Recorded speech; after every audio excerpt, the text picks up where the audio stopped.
Hey everyone, just a quick update to all of our short-term rental clients, fans, and potential investors out there. First of all, thank you. We've been getting lots of calls from people who want to invest in the Central Oregon area, and we are just so thankful that you have enjoyed the content that we've put on this channel regarding short-term rentals, and in turn have reached out to us for your real estate investment needs. It means a lot to us, and thank you very much. However, things are changing, and this STR honeymoon might be over.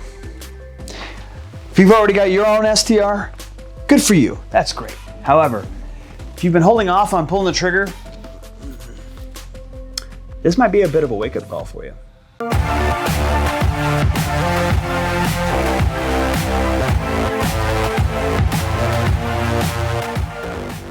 Recently, Bend City councilors are raising concerns that the booming STR short-term rental industry here in Central Oregon is hurting the real estate market. In an article written by Jack Harville of The Source Weekly, which is a local publication. The article is called Housing for Hire, and I'll go ahead and throw a link in the description down below. But basically, it goes a little something like this. Bend City Councilor Anthony Broadman requested that short-term rental data that the city started collecting over the summer be paired with a conversation on policies that could be used if STRs are shown to exacerbate Central Oregon's housing crisis. Broadman said he isn't advocating for a specific policy yet. Only they didn't put the space in there like that, like I did. They just said specific policy yet, but it's specific policy yet. And any decision would have to be data driven. That there's a lot of community feedback on STR's impact on housing affordability and on the character of neighborhoods. What I want to see is an analysis about the numbers of units that we currently have, growth, contraction, and really some analysis of the effect that STRs have on home affordability, Broadman told The Source.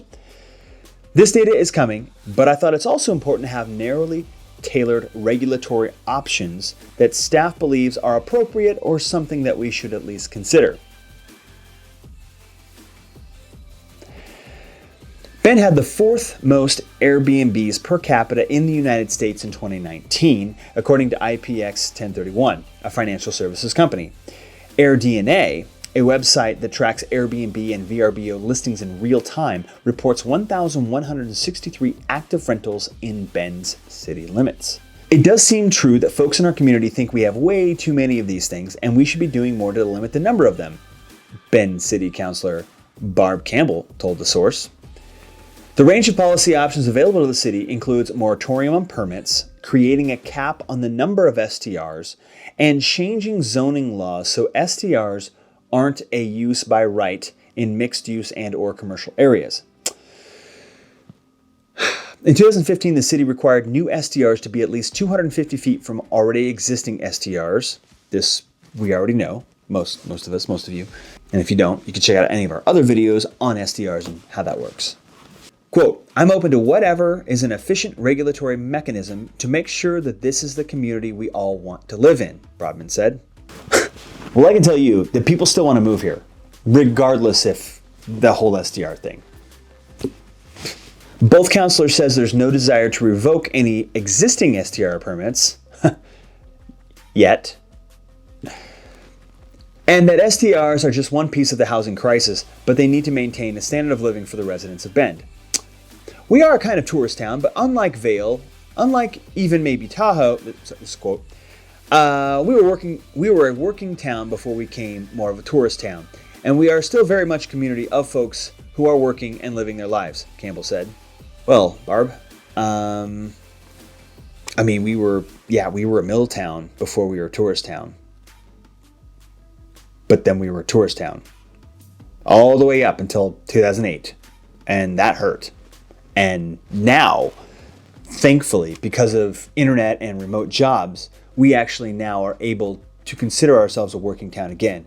But I will tell you that the backbone of Bend for the past 50 years, not 100 years, but past 50 years, has been tourism. Okay? The City Council will get STR data and hold a policy discussion on potential STR regulations at a work session in March.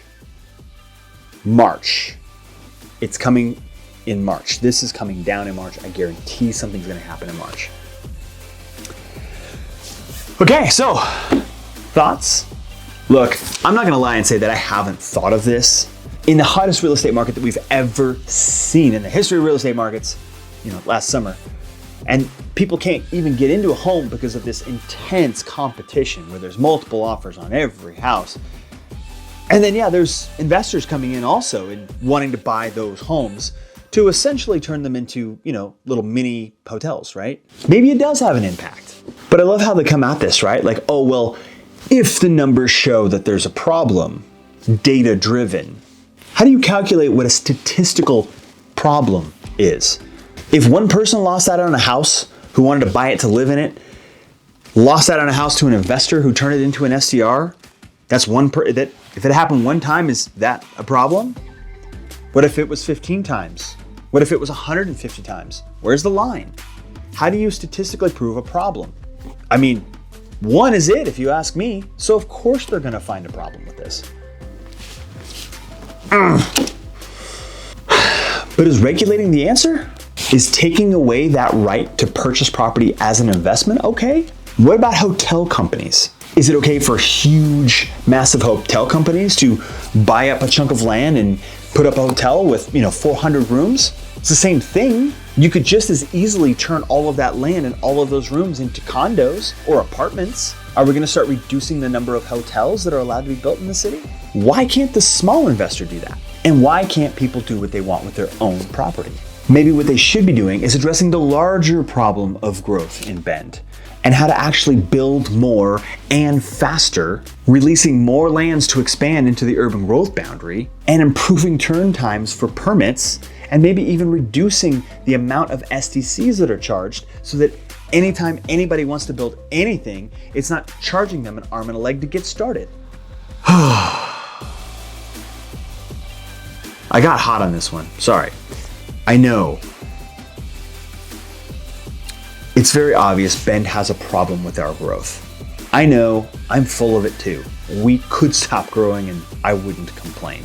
I would truly love it if Bend stayed the size that it was right now, or would even actually prefer it if it was the size that it was 10 years ago. But as we have said before, the floodgates are open.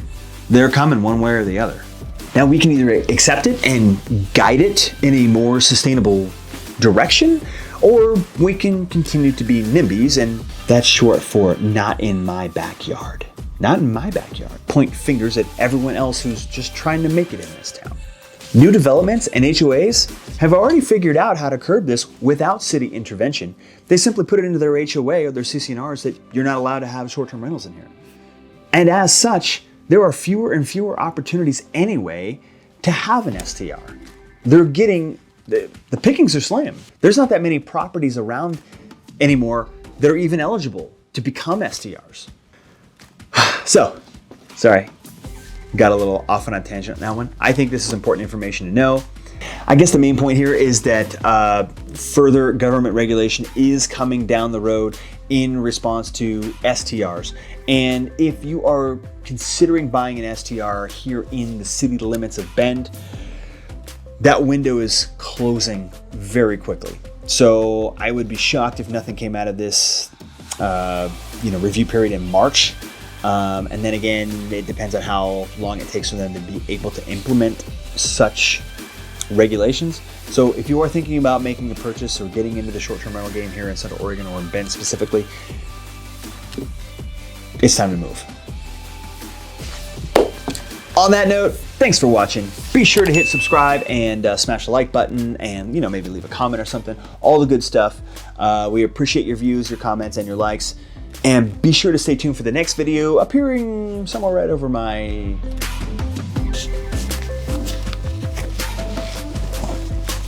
It's finally snowing. The first snow all year, and it's like middle of December. I remember we used to get snow in October before Halloween.